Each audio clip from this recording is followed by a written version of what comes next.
Salam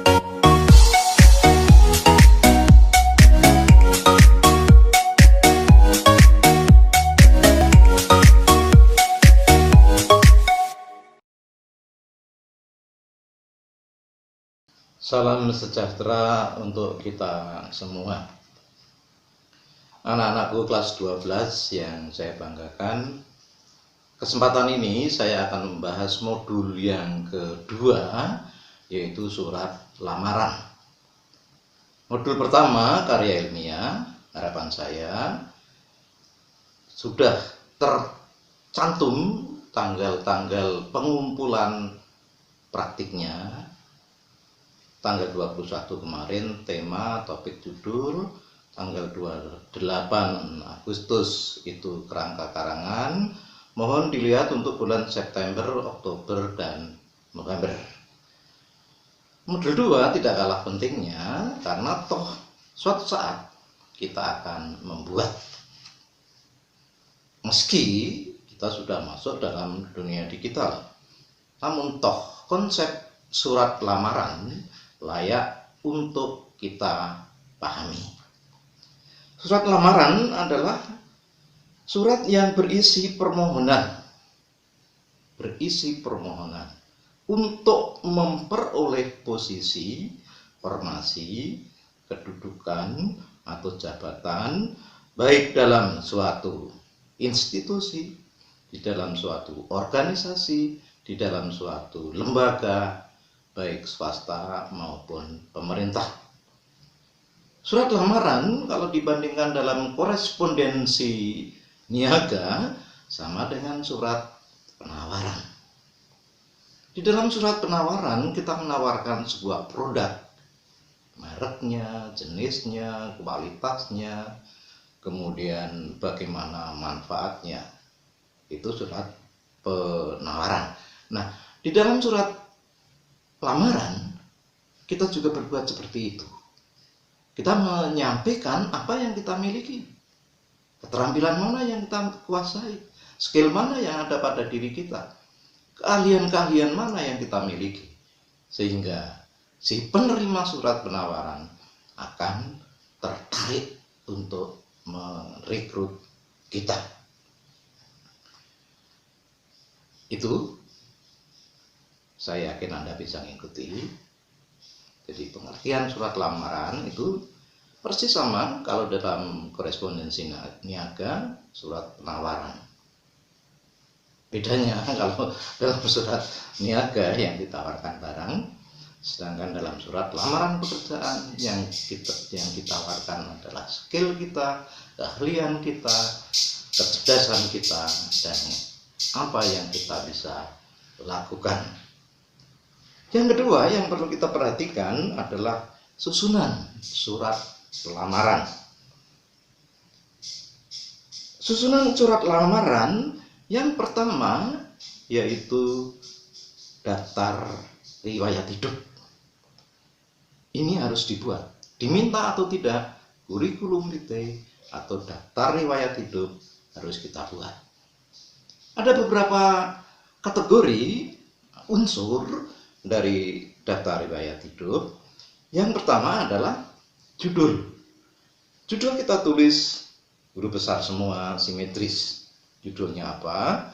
Daftar riwayat hidup. Diikuti data pribadi. Jadi nomor 1 data pribadi atau A data pribadi. Huruf besar, huruf pertama. Terdiri atas nama lengkap. Data pribadi nomor 1, 1.1 nama lengkap. 1.2 jenis kelamin. 1.3 tempat dan tanggal lahir. 1.4 kebangsaan dan 1.5 agama. Serta dilengkapi dengan alamat kita masing-masing. Itu yang kedua. Yang ketiga, pendidikan kita. Baik pendidikan yang formal, SD, SMP, SMA, perguruan tinggi, maupun yang non formal yang berupa kursus-kursus. Itu yang 3. Yang keempat adalah pengalaman kerja.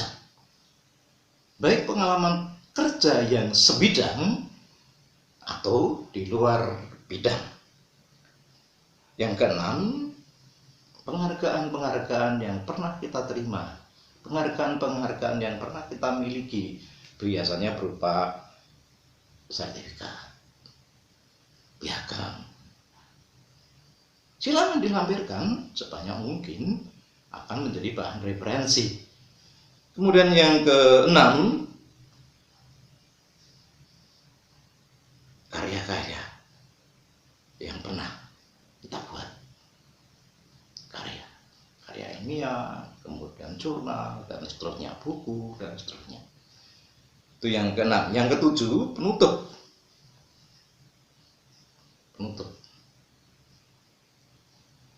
Tentu di dalam penutup daftar riwayat hidup bisa dijadikan semacam rumus. Saya bacakan begini, nanti di modul ada, silahkan Anda ambil dan Anda gunakan. Daftar riwayat hidup ini, daftar riwayat hidup ini saya susun dengan sejujur-jujurnya. Jika tidak sesuai dengan kenyataan, saya bersedia mempertanggungjawabkan. Silakan nanti Anda lihat di modul 2 untuk penutup. Boleh Anda gunakan sampai nanti kalau Anda membuatnya. Kemudian ditutup dengan titik mangsa, tempat, tanggal, tahun pembuatan data pribadi atau data riwayat hidup kita, tempat, tanggal, bulan, tahun, kemudian diberi space, diberi spasi di sana nanti untuk materai 6.000 dan tanda tangan. Di bawahnya kita tulis nama kita masing-masing. Itu yang kedua, daftar riwayat hidup. Yang ketiga yang mau saya sampaikan adalah sumber dari surat lamaran. Yang pertama tentu saja tawaran. Bisa berupa lisan, bisa berupa brosur, bisa lewat radio, bisa lewat TV, bisa lewat website. Itu yang pertama. Kemudian yang kedua, iklan. Bisa di surat kabar, di radio, di televisi, iklan. Kalau tadi brosur, leaflet. Kemudian yang ketiga, atas inisiatif kita sendiri, kita ingin dan kita mencoba untuk membuat surat lamaran. Yang keempat adalah susunan surat lamaran.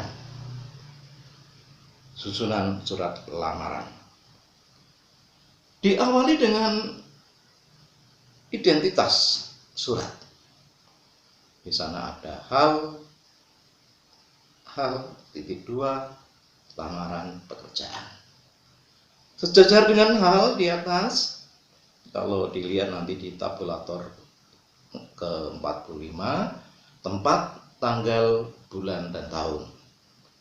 Bagian atas kertas, tempat, tanggal, bulan, tahun sejajar dengan hal. Satu spasi di bawah hal adalah lampiran. Dan biasanya lampiran dulu baru hal. Itu yang terjadi. Lampiran dulu, lampirannya berapa? Kemudian halnya apa? Lampirannya berapa? Tetapi yang kita ikuti common sense yang sudah dan sering dilakukan, lampirannya berapa? Halnya apa? Halnya jelas, surat lamaran pekerjaan. Hanya tidak menggunakan nomor karena termasuk surat pribadi. Itu identitas surat. Bagian yang kedua, alamat.